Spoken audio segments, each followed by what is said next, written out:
오늘 우리가 함께 마태복음 4장 1절부터 11절에 있는 말씀을 봉독했습니다. 오늘은 시험을 이기신 예수님이라는 제목으로 함께 말씀을 나누고자 하는데요. 우리가 인생을 살아가면서 시험이 드는 경우들이 있습니다. 물질의 문제로 시험이 들 때가 있고요. 또 여러 가지 관계의 문제 속에서 우리는 시험이 들 때가 있습니다. 내 자존심을 건지는 것 때문에 시험이 들 때도 있고, 때로는 신앙의 심각한 문제 가운데 우리는 시험이 들 때가 있습니다. 오늘 우리가 함께 묵독한 마태복음 4장은 우리 구주 되시는 예수님께서 공생애를 시작하시기 전에 광야에서 마귀에게 시험을 받으신 사건을 표현하고 있습니다. 오늘 본문의 말씀을 보면 먼저 3장에 예수님께서 세례 요한에게 세례를 받으시게 되는 장면이 기록되고 있는데요. 그때에 예수님께서 세례 받으실 때 하늘이 열리고 성령이 비둘기같이 임하시며 하나님의 음성이 들리게 됩니다. 그것이 마태복음 3장 17절에 이렇게 표현됩니다. 하늘로부터 소리가 있어 말씀하시되 이는 내 사랑하는 아들이요 내 기뻐하는 자라 하시니라. 아멘. 그렇습니다. 예수님께 대한 하나님의 사랑이 드러나며 또 예수님이 누구신가 드러나는 장면이 3장 17절에 기록되어 있습니다. 예수님은 하나님의 아들이시오 하나님이 기뻐하신 자이심을 우리는 믿음으로 고백할 수 있습니다. 자, 이처럼 예수님이 하나님의 아들로서 이 땅에 하나님의 일을 감당하시고자 하나님의 기뻐하시는 자로 오셨습니다. 그렇다면 그 음성 직후의 모습은 어떠합니까? 그것이 바로 오늘 우리가 봉독한 4장 1절에 있는 말씀입니다. 그때에 예수께서 성령에게 이끌려 마귀에게 시험을 받으러 광야로 가사라고 그렇게 표현되고 있습니다. 자, 하나님의 아들이라고 하늘에서 음성이 들렸습니다. 그리고 내 기뻐하는 자다라고 말씀했다면 그 예수님이 걸어가시는 길은 우리가 생각할 때 평탄하고 화려하고 좋은 길이 되어야 함에도 불구하고 오늘 성경에서 예수님이 거하시는 곳은 광야, 더욱이 마귀에게 시험을 받고 계시다라고 그렇게 표현되고 있습니다. 이는 예수님을 믿는 우리에게도 동일하게 일어날 수 있는 일임을 의미합니다. 우리의 신앙생활의 가정은 어떻습니까? 예수님께서 하나님의 아들 되심을 믿고 예수님을 나의 구원자라고 영접하게 되면 요한복음 1장 12절에 이렇게 말씀합니다. 영접하는 자, 곧 그 이름을 믿는 자들에게는 하나님의 자녀가 되는 권세를 주셨다라고 그렇게 말씀합니다. 우리가 예수님을 믿어 예수님을 나의 구원자로 영접함으로 인하여 하나님의 자녀가 되는 권세를 누리면 우리는 이렇게 생각합니다. 야, 우리가 이제는 천국 백성 되었다. 이제 이 땅에서도 우리는 행복하게 살고 부족함이 없이 하나님의 풍성한 복을 누리게 될 것이다 라고 생각을 합니다. 그러나 막상 우리의 삶은 어떻습니까? 오늘 예수님처럼 하늘에서 음성이 나서 내 사랑하는 아들이다 라고 음성을 들었음에도 불구하고 예수님이 광야에 거하고 계시는 것처럼 마귀에게 시험 들고 계시는 것처럼 우리의 인생 속에서도 하나님의 자녀로 권세를 누리는 것이다 말씀하고 계시지만 때때로 광야 같은 인생 또 마귀로부터 시험받는 그러한 인생이 될 수 있음을 의미합니다. 자, 오늘 성경 1절을 다시 한번 보면 성경이 이렇게 말씀합니다. 그때에 예수님께서 이제 그 하나님의 음성을 듣고 난 그 후에 예수께서 성령에 이끌려 마귀에게 시험을 받으러 광야로 갔다라고 그렇게 기록하고 있죠. 자, 오늘 4장 1절에 보면 좀 애매하게 생각되는 부분들이 보입니다.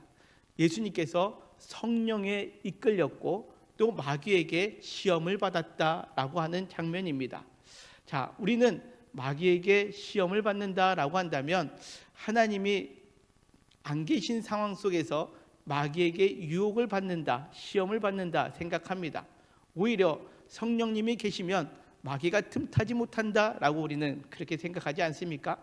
그런데 오늘 성경에 보면 예수님께서 성령에 이끌려 마귀에게 시험을 받으셨다라고 그렇게 표현하고 있습니다. 먼저 이 시험이라는 단어를 우리가 좀 명확하게 생각해 보아야 합니다. 이 시험이라는 단어는 이중적인 의미를 가지고 있는데요. 첫째는 하나님이 주체가 될 때 하나님이 주시는 시험은 바로 테스트라고 그렇게 말할 수 있습니다.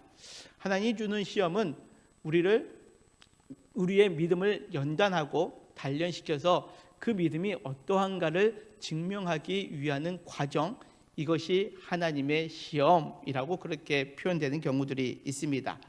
대표적인 모습이 우리가 지난 특별 새벽기도의 첫째 날 들었던 창세기 22장에 나와 있는 하나님께서 아브라함을 시험하셨던 장면 아니겠습니까? 이런 시험의 표현이 야고보서에서는 이렇게 표현합니다. 내 형제들아, 너희가 여러 가지 시험을 당하거든 온전히 기쁘게 여겨라. 여러분들, 하나님이 주시는 테스트를 만날 때 어떻게 하라고요? 온전히 기쁘게 여기라라는 거죠. 왜 그렇습니까? 이는 너희 믿음의 시련이 인내를 만들어내는 줄 너희가 알미라. 인내를 온전히 이루라. 이는 너희로 온전히 구비하여 조금도 부족함이 없게 하려 함이라. 그렇게 말씀합니다. 자, 하나님이 주시는 시험을 우리가 온전히 기쁘게 여기는 이유는 그 하나님의 시험을 통해서 우리의 인내가 이루어지고 그 인내를 통하여 우리는 조금도 부족함이 없게 하시기 위한 하나님이 방법이다라는 것을 오늘 성경은 말씀합니다. 학교에서 학생들이 시험을 봅니다. 1년 동안 열심히 준비한 것을 증명하는 자리가 시험이죠. 그래서 그 시험에 통과하면 한 학년 진급합니다. 이처럼 우리의 신앙도 마찬가지입니다. 우리의 삶을 열심히 믿음의 길을 걸어갈 때 하나님께서 때때로 우리의 삶 속에 시험, 그것을 인내케 하여 주시고 또 우리의 믿음을 조금도 부족함이 없도록 이끌기 위하여 시험을 주시는 과정이 있음을 의미합니다. 자, 이것이 하나님이 주시는 시험, 우리의 믿음을 연단하고 단련시키는 과정이다라고 그렇게 말씀을 드렸는데, 또 성경에 보면 또 다른 시험의 의미가 나옵니다. 이거는 주체가 마귀입니다. 오늘 성경의 표현처럼 마귀가 주는 시험을 우리는 유혹이라는 단어로 쓸 수 있습니다. 이는 우리를 단련시키는 것이 아니라 오히려 죄를 짓게 합니다. 그리고 파멸하고 우리를 멸망시키기 위한 목적으로 그 시험을 주게 되는 것을 보게 됩니다. 자, 마귀가 주는 시험, 이 마귀는 어떻게 우리에게 시험을 줄까요? 자, 갑자기 나타나서 뿔 달린 그러한 마귀가 나타나서 너 일로 와 이렇게 하는 경우가 거의 없죠. 자, 마귀는 우리에게 어떻게 시험을 가져다 주느냐? 야고보서 1장 14절 15절은 이렇게 말씀합니다. 우리 같이 한번 읽어볼까요? 시작. 오직 각 사람이 시험을 받는 것은 자기 욕심에 끌려 미혹됨이니 욕심이 잉태한 즉 죄를 낳고 죄가 장성한 즉 사망을 낳느니라. 아멘. 그렇습니다. 마귀가 우리에게 주는 시험, 그 유혹은 우리 마음 속에 있는 무엇을 가지고? 욕심을 가지고 미혹되게 한다라는 거죠. 우리가 하나님을 떠나 우리의 마음 속에 있는 욕망, 그 욕망에 미혹을 줍니다. 그래서 우리를 그 마음 속에 하나님으로부터 벗어나게 하고 결국 그것이 무엇이 된다고요? 욕심이 잉태하여 죄가 되게 하고 죄가 잉태하여 사망이 되게 하여서 우리로 하여금 하나님을 벗어나게 한다라는 거죠. 자, 오늘 본문 상황에 보면, 자, 그때에 예수께서 성령에게 이끌리셨습니다. 그리고 마귀에게 시험을 받으셨다라고 기록하고 있다라는 거죠. 예수님을 광야로 이끄신 것은 마귀가 아닙니다. 성령님이십니다. 성령님께서 예수님을 이 광야로 이끄신 목적은 죄에 빠뜨리기 위함이 아니다라는 거죠. 조금 전에 말씀드린 것처럼 공생애를 시작하기 전에 예수님께서 참 하나님의 아들 되심을 입증하고 또 사단의 권세를 말씀으로 꺾고 승리하시기 위한 그 하나님의 아들로 세워주시기 위한 첫 번째 과정임을 우리는 알 수 있습니다. 마치 이런 거죠. 운동 경기에 보면 직접 뛰는 선수가 있습니다. 그리고 그 선수를 또 격려하고 독려하는 코치가 있습니다. 여러분들, 권투 경기를 한번 생각해 보십시오. 권투 경기의 코치가 선수를 링 위에 올릴 때에 야, 실컷 얻어맞고 와라, 그런 마음으로 링 위에 올리는 코치가 있습니까? 아닙니다. 코치는 그동안 훈련하고 힘을 키운 것을 그 링 위에서 입증하기를 원하고 있는 것 아니겠습니까? 그래서 경기에서 승리하기를 원합니다. 예수님께서 이 성령에 이끌려 광야로 가셔서 마귀로부터 시험을 받으시는 과정이 그겁니다. 하나님의 아들로 이제 하늘의 음성을 들었습니다. 이제 성령의 도우심으로 그 광야에서 그 예수님을 넘어뜨리고 예수님을 멸하려고 하던 그 마귀의 세력으로부터 승리하기 위하여 예수님은 성령께서 친히 예수님을 광야로 이끌고 계심을 오늘 성경은 우리에게 보여주고 있습니다. 그렇습니다. 우리도 마찬가지입니다. 이 땅에서 삶을 살아갈 때 때로는 광야에 이끌려 가듯이 우리는 하나님의 이끄심 가운데 거하게 됩니다. 그곳에서 우리는 유혹을 받을 때가 있습니다. 그 유혹의 현장은 우리를 멸하기 위한 자리가 아니라 우리로 하여금 하나님의 자녀로서 든든하게 세워가게 하시는 성령의 이끄심이 됨을 우리 믿음으로 고백할 수 있는 오늘이 예배의 자리가 되시기를 주님의 이름으로 간절히 소망합니다. 자, 그렇다면 이제 오늘 본격적으로 마귀가 예수님을 어떻게 시험하는가? 2절을 보면 이렇게 성경은 말씀합니다. 40일을 밤낮으로 금식하신 후에 줄이신지라. 자, 예수님은 우리가 말씀 속에 살펴본 것처럼 참 인간으로 이 땅에 오셨습니다. 우리의 그 모든 형편과 상황을 공감하시게 하여 우리와 동일한 육체를 입고 오셨습니다. 그러기에 예수님도 40일 동안 금식하신 후에 줄이셨습니다. 배고파하셨습니다. 그 배고픔을 알고 이제 마귀가 예수님을 시험하는데 3절은 이렇게 말씀합니다. 시험하는 자가 예수께 나와서 이르되 내가 만일 하나님의 아들이거든 명하여 이 돌들로 떡덩이가 되게 하라 라고 그렇게 표현하고 있습니다. 자, 첫 번째 시험은 마귀가 아주 교묘하게 전략을 짜고 있죠. 첫째는 정체성에 대한 시험입니다. 마귀는 내가 만일 하나님의 아들이거든 이라는 전제하에 예수님께 시험을 하고 있다는 거죠. 여러분들, 예수님을 향하여 네가 진짜 하나님의 아들이야? 그러면 너는 이 기적을 행해봐 라고 말하고 있는 거죠. 마치 이런 거죠. 마귀가 예수님께 마귀의 요구에 응하지 않는다면 너는 하나님의 아들이 아니구나 라고 그것을 강조하기 위함이요, 또 만일 예수님께서 마귀의 요구에 응하셔서 돌들로 떡을 만드셨다면 예수님은 마귀의 요구에 놀아나는 한낱 연약한 존재에 불과할 수밖에 없다는 것을 나타내기 위함이었다라는 거죠. 마귀는 이처럼 정체성에 혼란을 주며 그렇게 질문할 때가 있습니다. 우리의 삶 속에서도 마찬가지 아니겠습니까? 야, 너가 그리스도인이라면서 왜 그렇게 살아? 라고 하는데, 사실 우리로 하여금 그리스도인으로서 사랑을 실천하는 것과 또 그리스도인으로서 바른 길을 걸어가는 것, 그리고 다른 사람들을 우리가 선하게 이끌어가는 그런 여러 가지 정체성의 목적하에 어떤 이들은 그것을 교묘하게 우리를 시험하고자 유혹하고자 하는 경우들이 있다라는 거죠. 여러분들, 저는 목사입니다. 목사라면 여러분들이 생각하는 목사의 정체성은 무엇입니까? 사랑이 많아야 되겠죠. 그리고 여러분들을 올바른 길로 이끄는 것도 목사의 그 정체성 중에 하나입니다. 가끔 교회에 도움을 요청하러 오시는 분들이 계십니다. 그분들은 첫 마디가 이겁니다. 목사님이시죠? 라고 그렇게 묻고 시작합니다. 그리고 자신의 사연을 길게 얘기합니다. 그리고 결론은 뭐냐면, 목사님이시니까 지금 내 사연대로 목사님이 저를 도와주셔야 됩니다 라는 겁니다. 여러분들, 그러면 그 금액을 요구할 때가 있거든요. 어떤 경우는 30만 원을 요구할 때도 있고요. 어떤 분은 쌀 한 가마니를 요구할 때가 있고요. 한 몇 년 전에는 좀 컸습니다. 2천만 원을 요구하시는 분도 계셨습니다. 그때마다 다릅니다. 그때 제가 과거에 그런 이야기를 들었을 때 때때로 정말 필요한 분들이구나 라고 드린 적이 있습니다. 제가 제일 많이 드린 적이 한 100만 원을 드린 적이 있습니다. 그렇게 찾아오시는 분한테. 어떤 분은 지금 눈빛이 그때 목사님을 만났어야 되는데 뭐 이런 표정을 짓고 계신 분도 계실 수 있겠지만, 그런데 제가 바뀌었습니다. 언제 바뀌었느냐? 제가 서울의 A라는 교회에서 사역을 하고 계실 때 한 분이 찾아오셔서 동일하게 자신의 사연을 쭉 얘기한 겁니다. 그래서 제 지갑에 그때 7만 원인가 8만 원인가 있었는데 그 제 지갑에 있는 돈을 다 주면서 기도하고 보냈습니다. 마음 한편으로는 좀 이렇게 뿌듯한 마음도 있었죠. 그러다가 얼마 안 있다가 제가 서울에 있는 다른 교회로 사역지를 옮기게 되었습니다. 그런데 그 교회에 그분이 오셨습니다.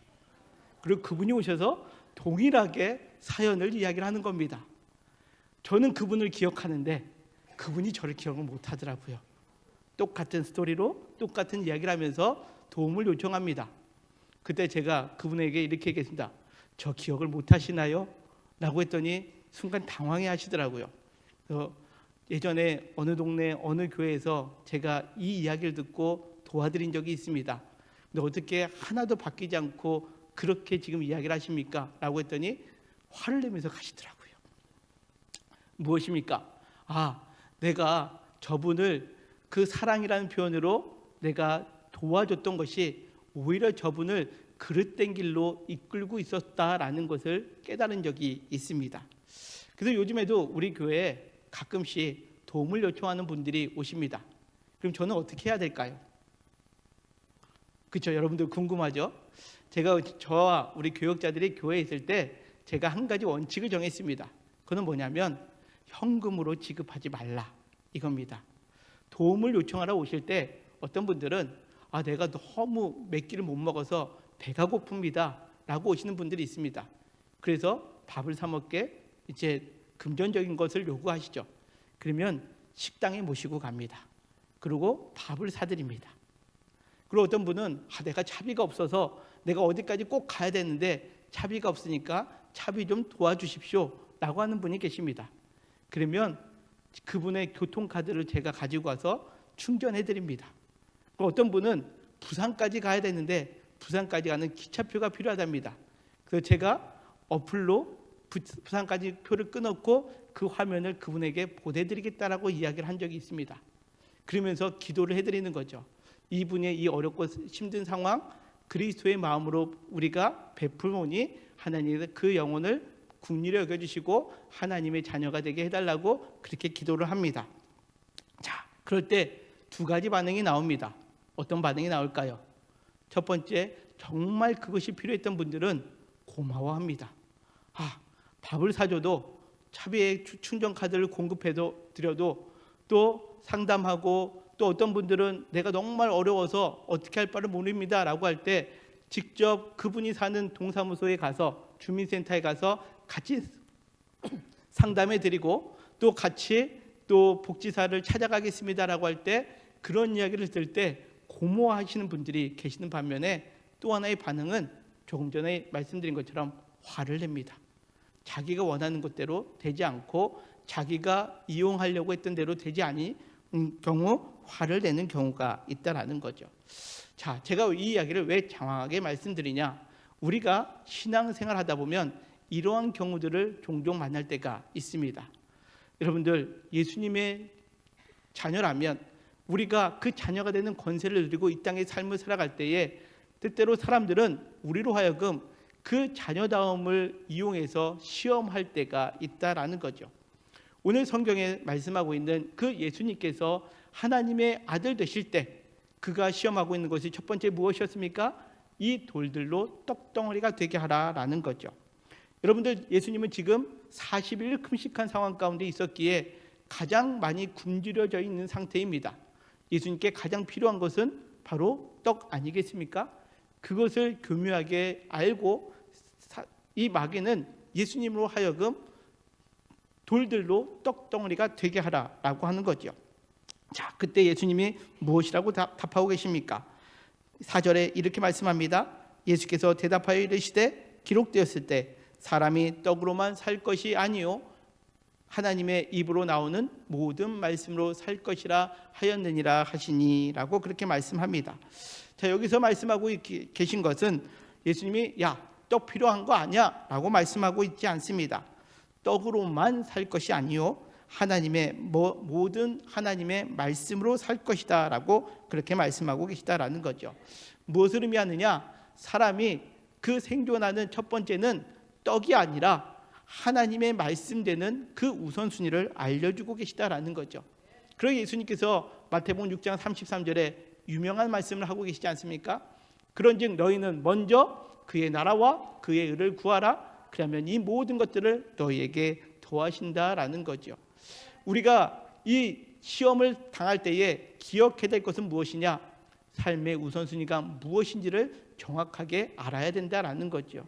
우리가 가지고 있는 이 정체성 가운데, 그 상황 가운데 정말 중요한 것이 무엇인지를 분별할 수 있는 그 우선순위를 갖고 그 어떠한 시험 속에서도 승리할 수 있는 저와 우리 모두가 되시기를 주님의 이름으로 간절히 소망합니다. 자, 다음으로 그 두 번째 시험은 이렇게 다가옵니다. 이에 마귀가 예수를 거룩한 성으로 데려다가 성전 꼭대기에 세우고 라고 그렇게 표현합니다. 여기 거룩한 성전 꼭대기는 예루살렘 성전을 의미합니다. 당시의 예루살렘 성전은 많은 이들이 모여 있습니다. 자, 그러면서 이것은 무엇을 의미하느냐? 성전 꼭대기에 세웠다. 이거는 그 사람의 가장 높은 곳으로 이끌고 있었다라는 것을 의미합니다. 우리가 처음에 말씀 나눴던 것처럼 야고보서 1장 14절에 있는 말씀처럼 그 욕심, 인간의 마음에 있는 욕심의 욕망에 가장 꼭대기에 올려놓는 경우를 우리는 경험하게 된다라는 거죠. 우리가 신앙생활 하다가 이런 경우가 있습니다. 우리가 신앙생활을 열심히 하고 잘하다 보면 어느 순간에 그것이 하나님과 가까워진다라는 개념보다 그것이 오히려 나를 더 높게 만드는 경우들을 우리는 경험하지 않습니까? 우리가 예배를 드리고 기도 생활하고 헌신하고 봉사하는 게 하나님의 뜻에 따라 하나님께 더 가까이 가는, 우리의 삶의 우선순위를 하나님께 두고 가는 것이 되어야 됨에도 불구하고 어떤 경우는 이와 같이 예배드리고 기도하는 것이 다른 사람이 누리지 못하는 거 나만 누리고 있는 것처럼 여겨지기에 내가 다른 사람보다 우월하고 그리하여 내가 내 신앙이 다른 사람보다 높아 있다라고 여겨지는 경우, 이것이 오늘 성경에 표현되고 있는 성전 꼭대기에 세움받는 위치에 있는 경우가 된다라는 거죠. 여러분들, 그럴 때 어떻게 해야 됩니까? 그러면서 또 오늘 성경은 이렇게 말씀합니다. 6절에 있는 말씀인데요. 이르되 내가 만일 하나님의 아들이어든 뛰어내리라.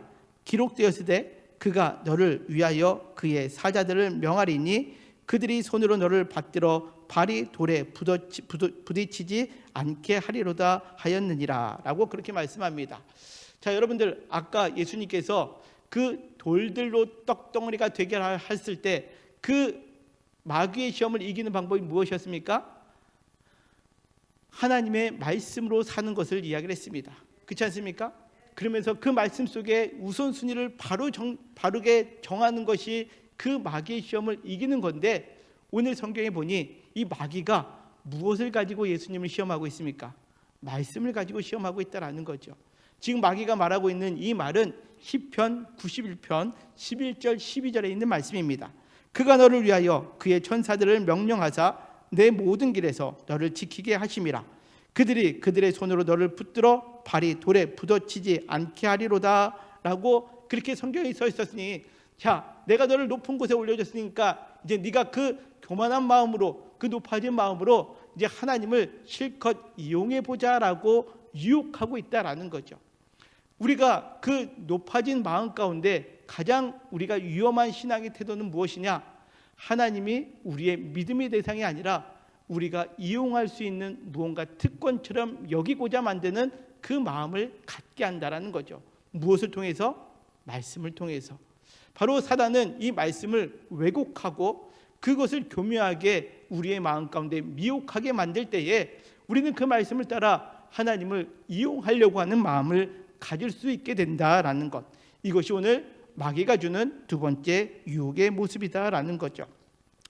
여러분들, 낮은 곳에 하나님이 갈 때 우리는 하나님의 일하심이다라고 그렇게 말할 수 있는데, 때때로 우리는 그 하나님의 일하심의 반대 방향으로 가면서 내가 하나님의 일하심 가운데 있고 내가 이렇게 열심히 했기 때문에 하나님은 나를 위해서 뭐든지 행해 하실 것이다라고 여겨지게 되는 마음을 갖고 있다라는 거죠. 여러분들, 그러다가 어떤 마음이 듭니까? 내가 열심히 예배드렸습니다. 열심히 봉사했습니다. 그런데 내 삶 속에 어려움이 생깁니다. 그래서 하나님께 구합니다. 근데 하나님께서 응답해 주시는 것 같지 않습니다. 그럴 때 우리는 어떤 마음을 들죠? 야, 하나님이 내 기도 응답해 주지 않네? 라고 하면서 우리는 신앙을 저버리는 모습을 가질 때도 있다라는 거죠. 이것이 마귀가 주는 유혹, 그 시험의 과정이다라는 거죠. 우리가 하나님의 아들이어듯 우리가 하나님의 자녀인 것을 마귀도 압니다. 그러기에 하나님의 자녀라면 하나님께서 너를 높여주셔야 되는 것 아니야? 그리고 네가 떨어질 때 너를 보호해 주시는 것 아니야? 라고 하면서 우리를 자극합니다. 그때 그 말에 우리가 미혹되면, 그치, 하나님을 믿고 있으면 우리가 더 높아져야지 왜 낮아지냐? 라고 하면서 더 높아지게 하여 다른 사람을 깔아뭉개는 모습이 우리의 삶 가운데 들어갈 수 있고요. 또 내가 어렵고 힘들 때 하나님이 나를 꼭 도와주셔야지만 되는 그러한 내 삶의 도구가 되어버리는 경우가 된다라는 거죠.